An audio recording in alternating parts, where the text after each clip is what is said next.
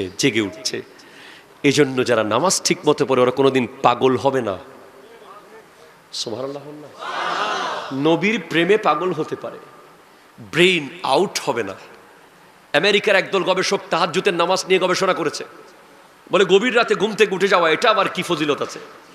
দুই দলকে আলাদা করেছে, এক দলকে ঘুমিয়ে রেখেছে, আর দলকে জাগিয়ে দিয়েছে। দেখে যারা জেগে জেগে তাহাজ্জুদ পড়েছে বা ওই টাইমে উঠেছে, দেখা যায় ওদের ডিসিশন নেওয়ার ক্ষমতা খুব প্রখর। ওরা যে সিদ্ধান্ত নিচ্ছে ওটা অ্যাপ্রোপ্রিয়েট হচ্ছে। 100 জন মিলে যে সিদ্ধান্ত নিচ্ছে ওদের একজন তার চেয়ে ভালো সিদ্ধান্ত নিচ্ছে, কারণ তাহাজ্জুদের কারণে ব্রেইন শার্প হয়ে যায়। আরো জোরে বলেন সুবহানাল্লাহ। ভাইজান, I am not use to like that programme. গভীর রাতে ওয়াজ করার অভ্যাস আমার নাই আসলে। আমরা যে স্টাইলে কথাগুলো বলি এগুলো এশারের পর থেকে বা সর্বোচ্চ 10টার ভিতরে হলেই খুব আস্তে আস্তে শেষ করতে পারি। ওই যে আমার একদল যুবক কোরবানি হয়ে গেছে অলরেডি। মারহাবা। আপনাদের কোনো কিছু চাওয়া পাওয়া থাকলে বলেন, কোনো কিছু শুনতে চান, কোনো প্রশ্ন আছে? কারো কোনো প্রশ্ন আছে? নাতে রসুল, কোন নাতে রসুল বলেন? জিসকা কোই সানি নেহি। হচ্ছে না, সবাইকে জেগে উঠতে হবে। শেষ ওয়াজ শেষ, জাগতে হবে সবাইকে। কই যুবকগুলো? জিসকা কোই সানি নেহি। একটু ইকুরিতে বলো। ও নবী हमारा है। সুবহানাল্লাহ, বলেন। যার কোনো দ্বিতীয় নাই, তিনি আমার প্রাণের নবী। जिसका कोई सानी नहीं, वो नबी हमारा है। जिसका कोई सानी नहीं, वो नबी हमारा है। मुस्तफा की अजमत का हद है ना किनारा है, हद है ना किनारा है। पढ़ने या रसूल अल्लाह। একটু জোরে আওয়াজ দেন প্লিজ। ইয়া রাসূল আল্লাহ, ইয়া রাসূল আল্লাহ, ইয়া হাবিব আল্লাহ। যার কোনো দ্বিতীয় নাই, তিনি আমার প্রাণের নবী। নবীর শানের সীমানা কোথায়? আল্লাহ ছাড়া কারো জানা নাই। আমার আল্লাহ ছাড়া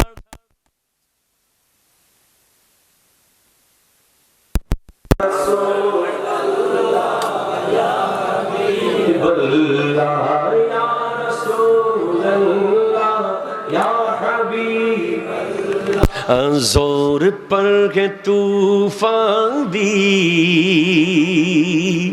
डगमगाई नैया भी। जोर पर के तूफान भी डगमगाई नैया भी। ইমান সাগরে তুফান এসেছে, হায় জাহাজ আমার টলমল করে। দরুদ শরীফ পড়েন। আল্লাহুম্মা সাইয়্যিদিনা মাওলানা মুহাম্মদ ওয়া আলা সাইয়্যিদিনা। নবীর রওজা শরীফ দেখে মন ভরে না, নবীর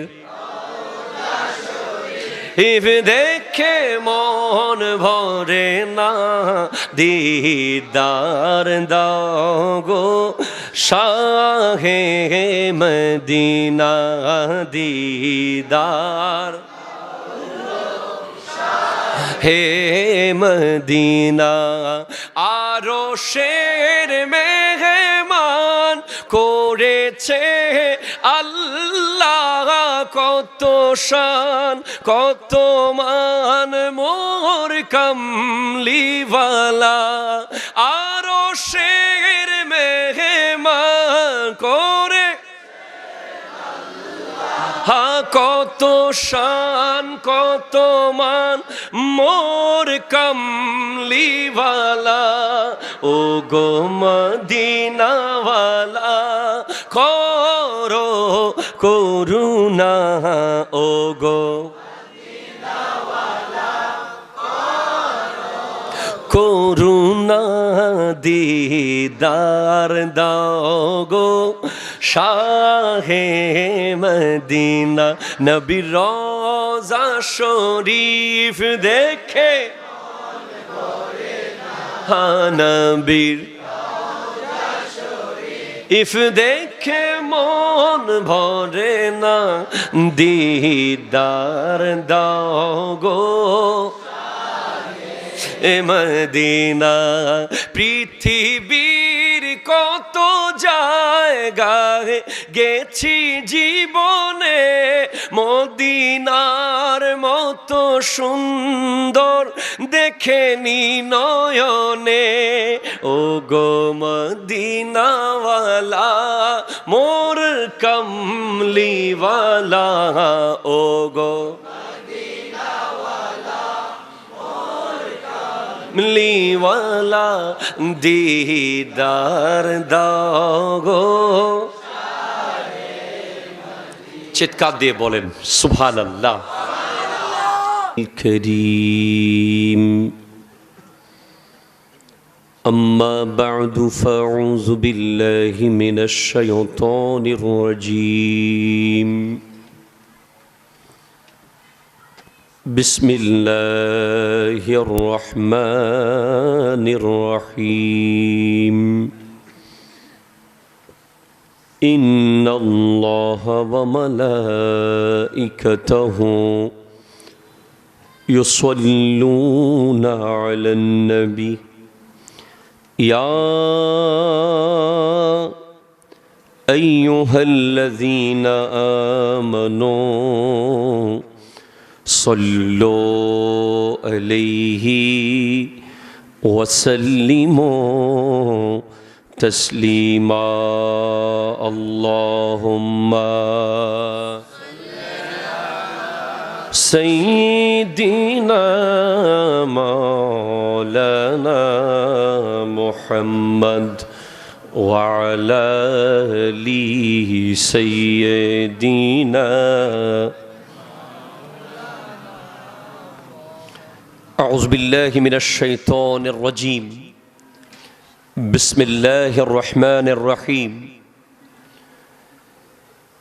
يا أيها الذين آمنوا لا تتخذوا اليهود والنصارى أولياء بعضهم أولياء بعض